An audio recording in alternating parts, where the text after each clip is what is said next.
Hey, what's up? It's Mac. I'm happy to be here. You might be looking at this video and you might be thinking, that's a pretty snazzy setup she's got. That's different. The first two videos, they've been in different locations, but this is really something else. And great observation. You're exactly correct. You might have also noticed my hat. I am in Kansas City. Allie and I are here to meet up with sweetheart baby Jonah. We love Jonah, and we're going to film some under the covers with him. We're going to get in bed with him, cuddle up, talk about everything about episode 2. So be on the lookout for that link. I'll put it somewhere.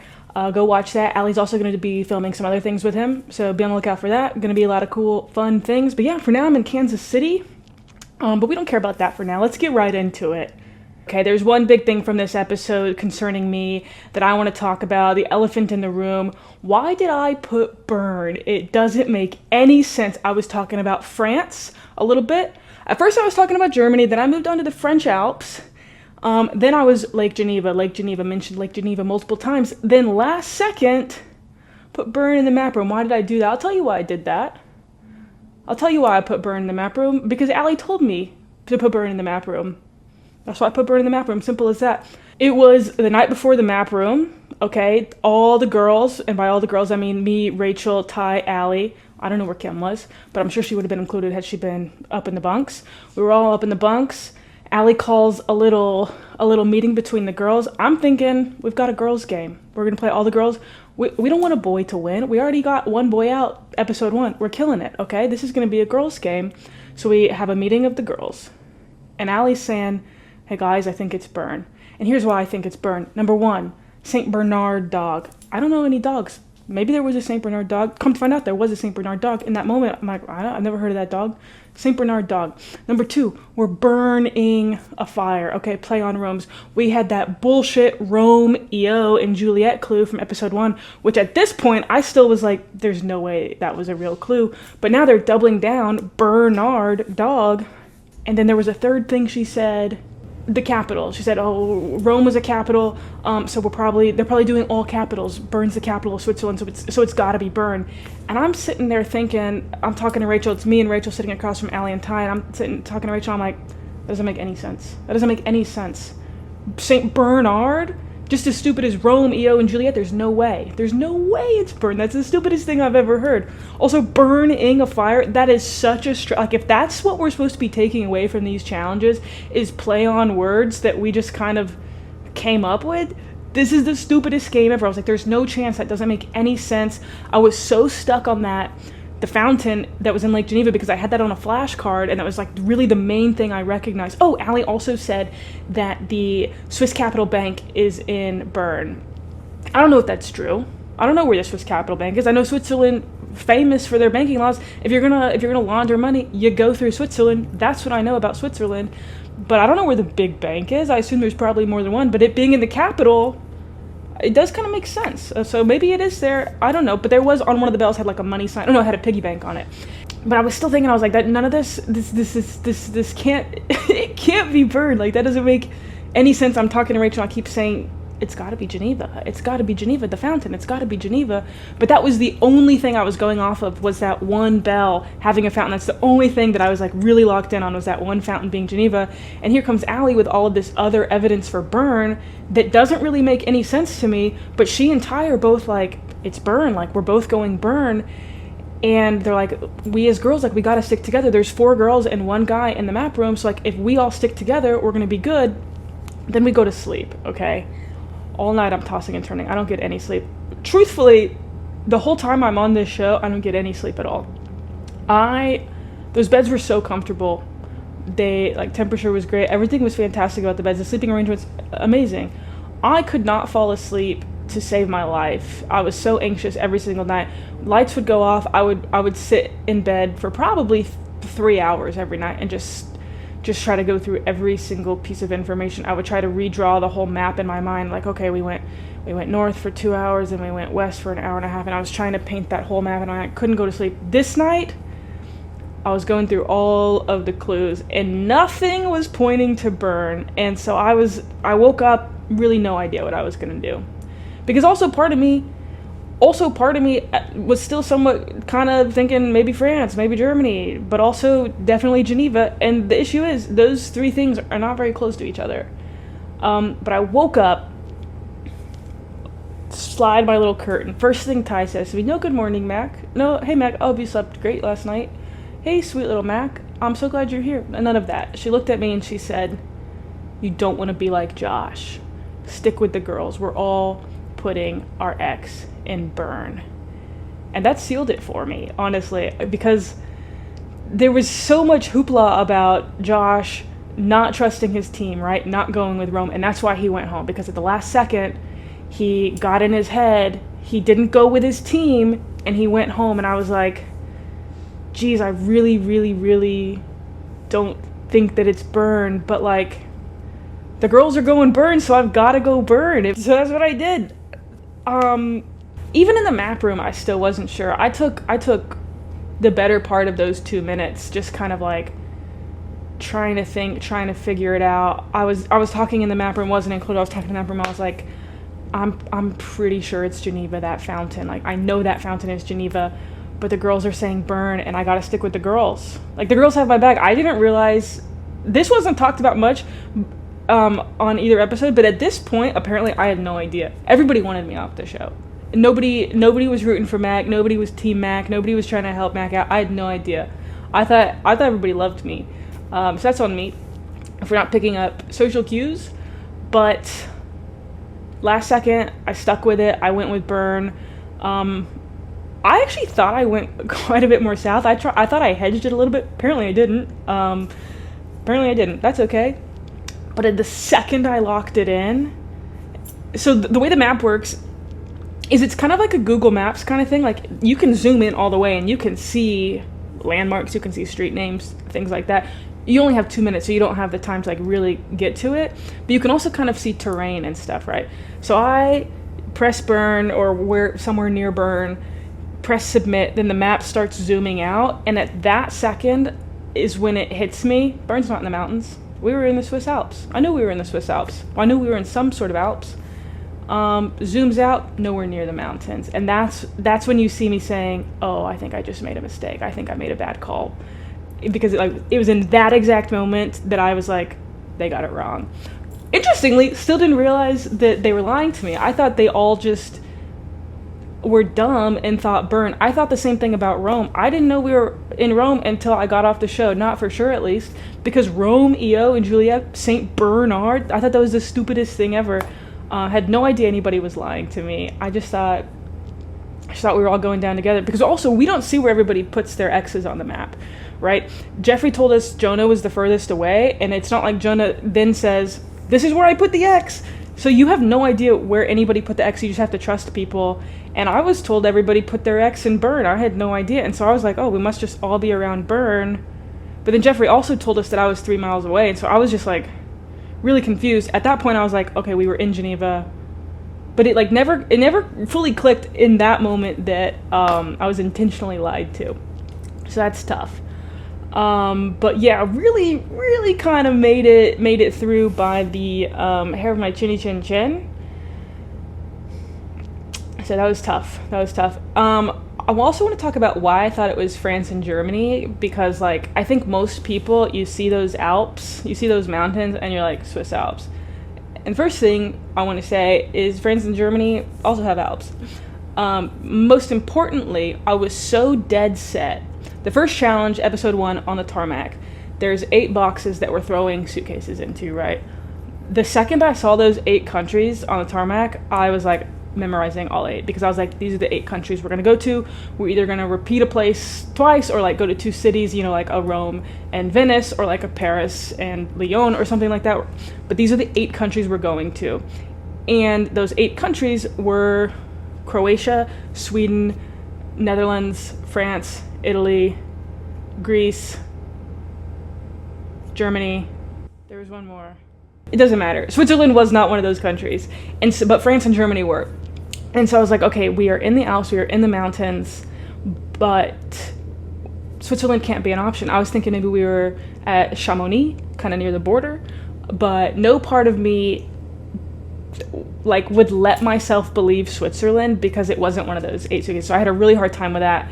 And it did eventually have to accept that we indeed were not going to those 8 countries. Also, and I talked about this last episode, I was so dead set that there was going to be so many red herrings, right? And so when we get into the little chateau thing, French word, with Jeffrey, and I see the Swiss Army knife just sitting there on the table, I'm like, gotta be a red herring. There's no way that is like a legitimate clue. It's too obvious. Everybody sees that. It has a little Swiss flag on it. Everybody immediately is going to know Switzerland, so it must be a red herring. There's no way it's going to be this easy. Same with kind of some of the food on the table. A lot of it could be French. I don't really think there was many German things, so that doesn't really help me with that argument. Also, a lot of it was Swiss. But still, like, my mind was like, it cannot be Switzerland. That was not one of the 8 suitcases. And everything else is either super obvious, like the Swiss Army knife, or it could be multiple different things. I did see Jennifer Aniston and Eva Longoria.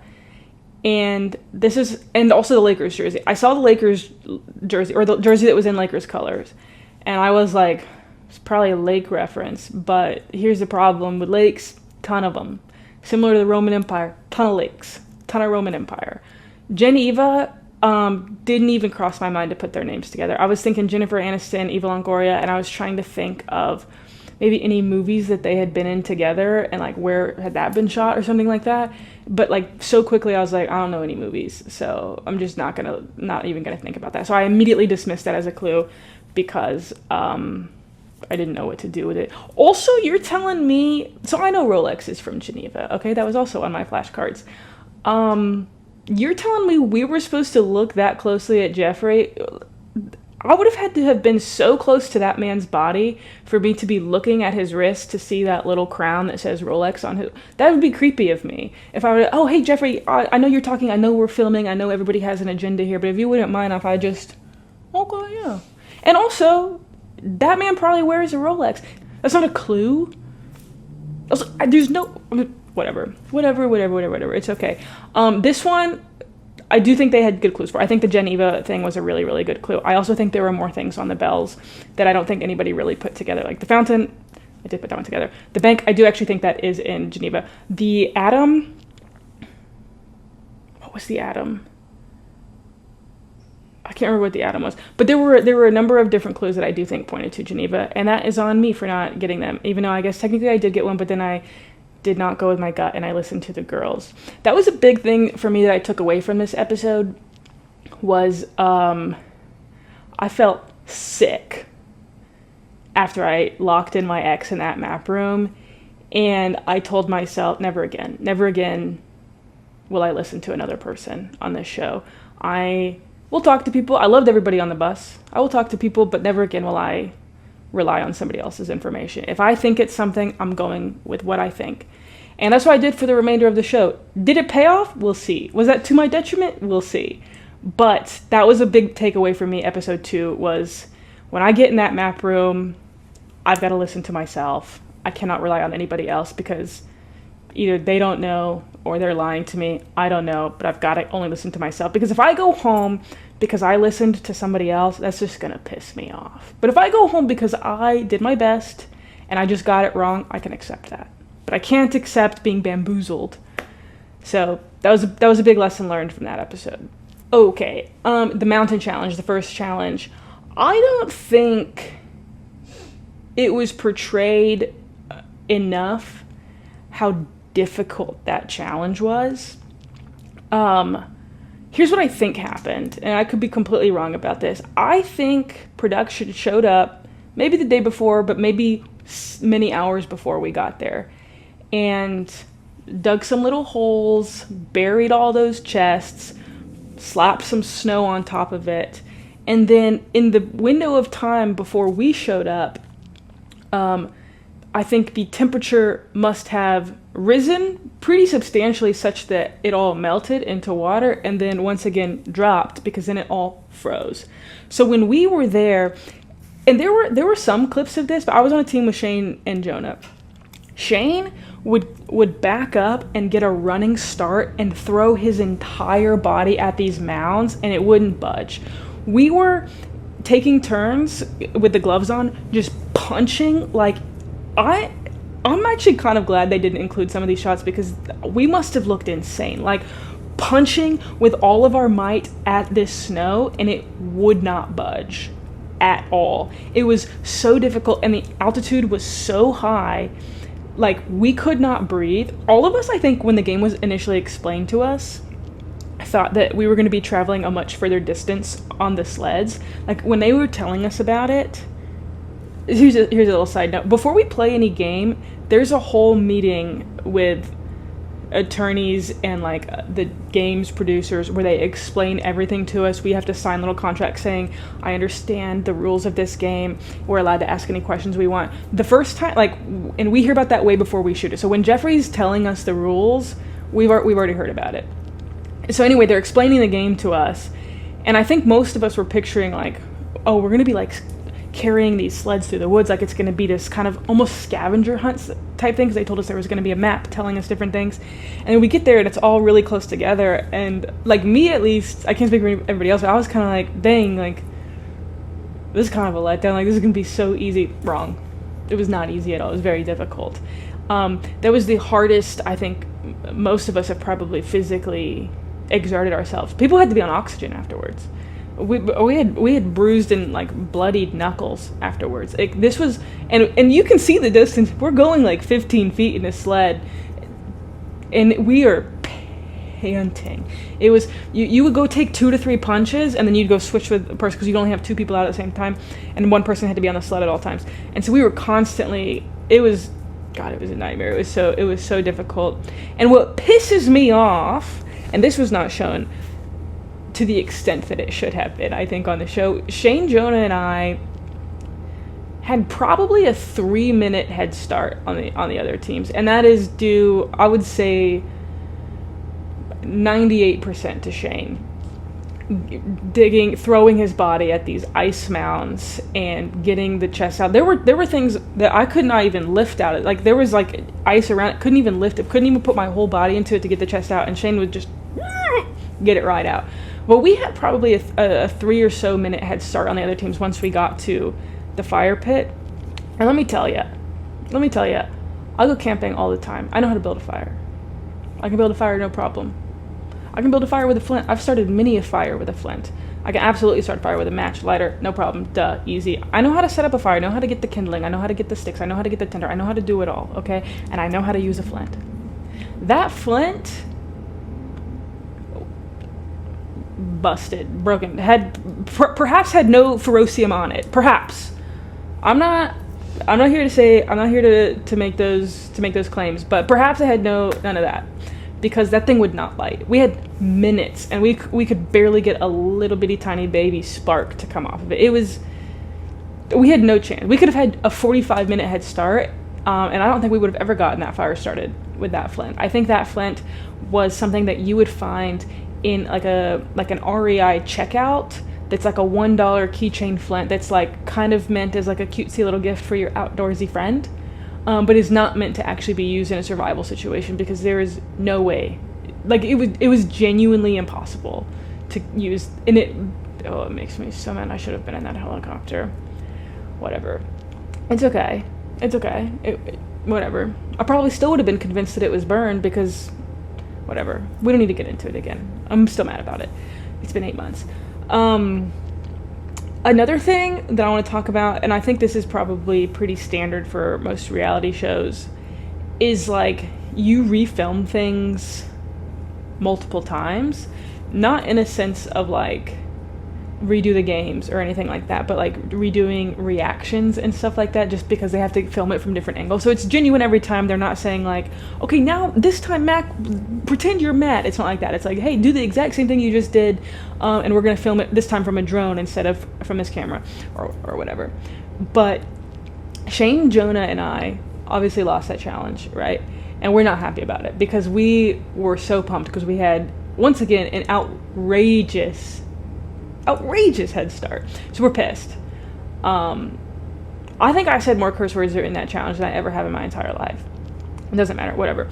We're pissed. They had to refilm Rick, Allie, and Rachel's team celebrating probably at least 7 times.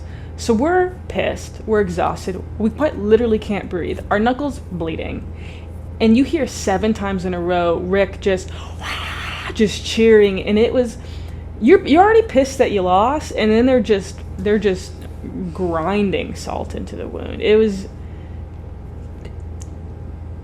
and whatever, it was terrible, it was rough, it was hard to hear multiple times over and over again.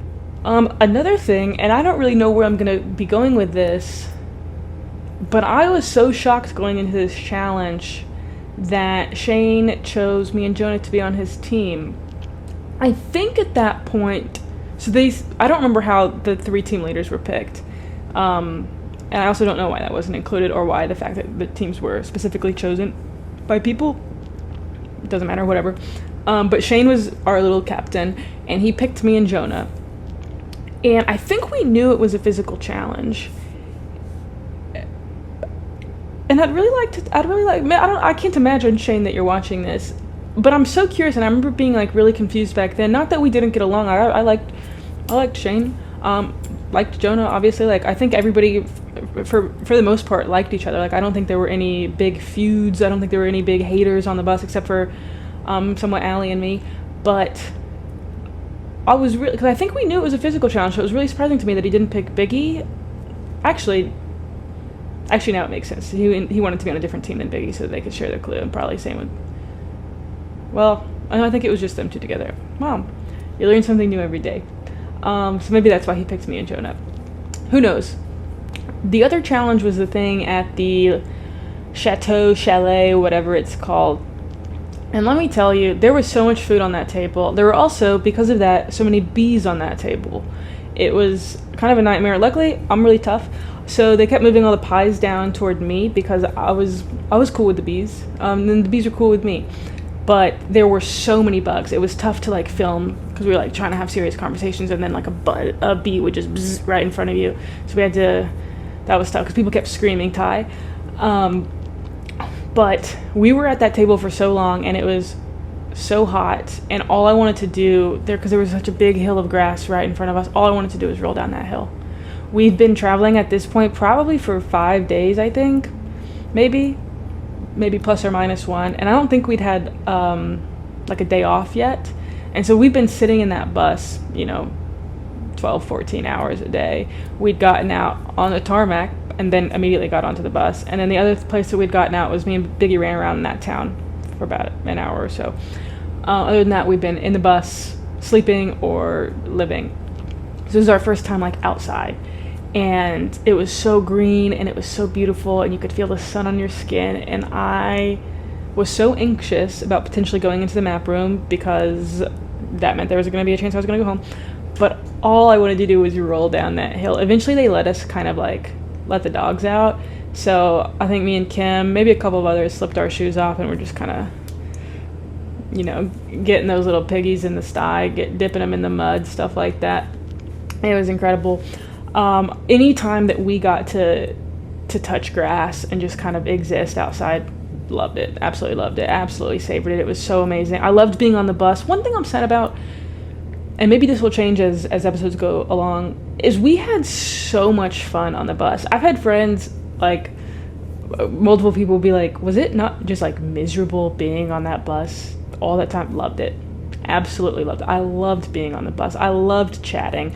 We had so much fun. We would play little card games sometimes, every now and then, but most, I would say 90% of the time, we were just chatting, just getting to know each other. It was so beautiful. Like, it was so nice. Like, I feel like I made, you get really close to people, some people, and they haven't been showing much of that, and there's so much to show, and there's a very limited period of time to show it, so I get it. But like, we had so much fun on that bus, and I loved it so much, and I don't remember what I was talking about before then, but I loved being on the bus. One thing, and I remember thinking this super early on in the show, because I don't watch much reality TV.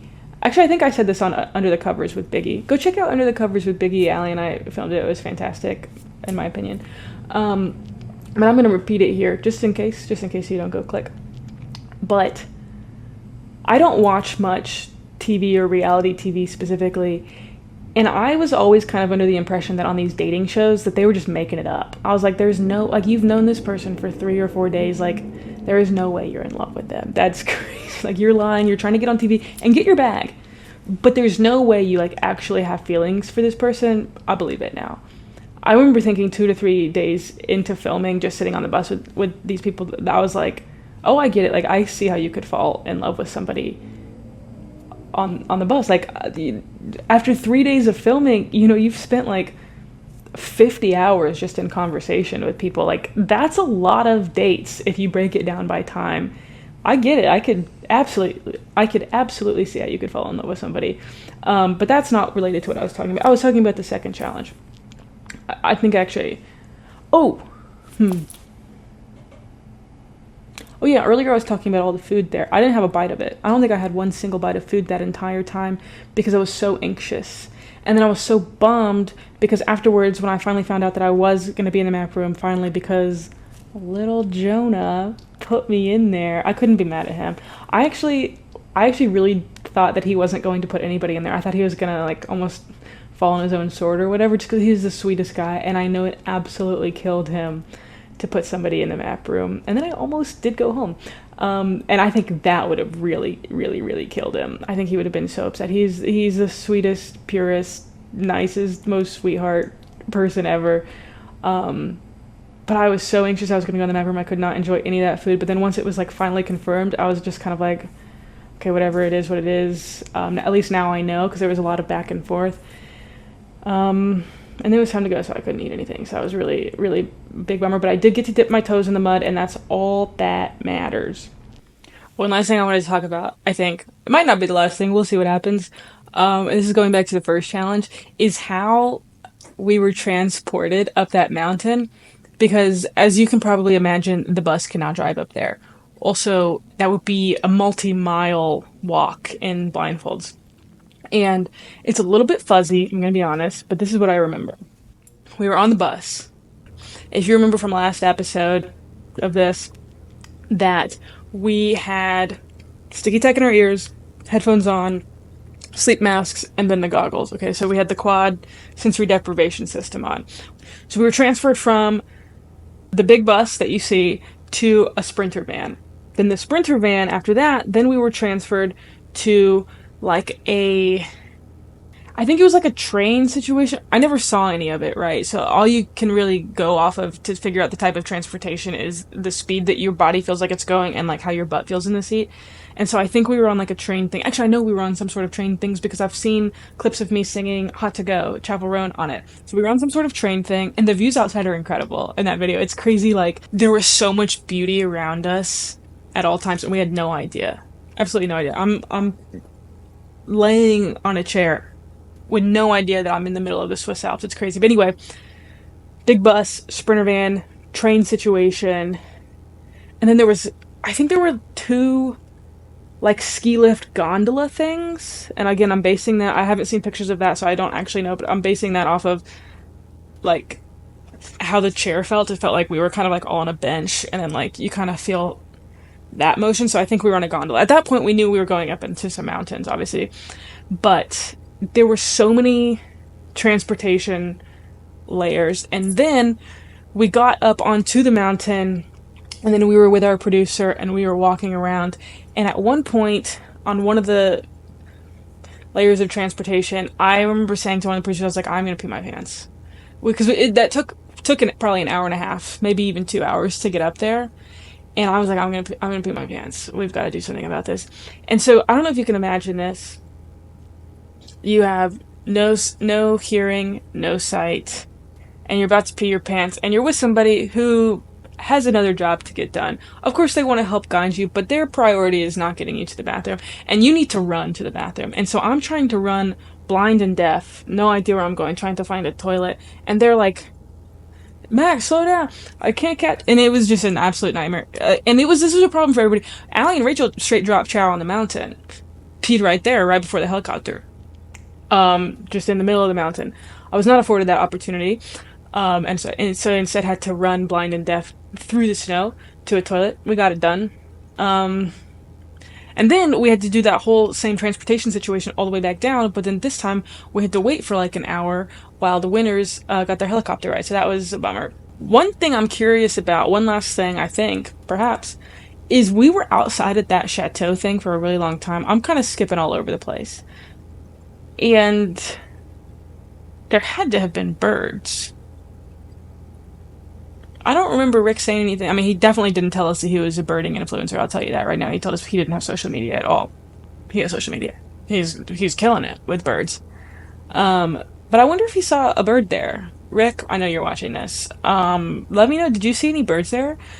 Um, I also remember a lot of people played GeoGuessr to prepare for this. Not me. I didn't have enough time. Um, I don't think I could talk about that, but I did not have enough time. Um, And I know Kim was the thing she focused on in GeoGuessr was like lamp posts. And because I remember her talking about the lamp posts there. I can't remember what conclusion she came to, whether it was right or wrong. Though Kim knew we were in Switzerland, I'm pretty confident about that. But I don't know if it was from the lamp posts or from something else. But yeah, it was interesting. Like everybody kind of prepared in a different way. I made some flashcards that just had kind of like fun facts and landmarks from, I picked like three or four major cities in each country and just memorized all of those. I know Biggie said he bought some college courses, played a bunch of GeoGuessr. A lot of people played GeoGuessr. Some people did absolutely nothing to prepare, which is fantastic. Um, but I don't know where I was going with that, but I think that's all I've got to say on this episode. But yeah, Allie and I are filming Under the Covers with Jonah later today, so check that out. Yeah, but that's a wrap. Thanks for listening. That's so nice. Like, comment, subscribe, whatever. Thank you so much.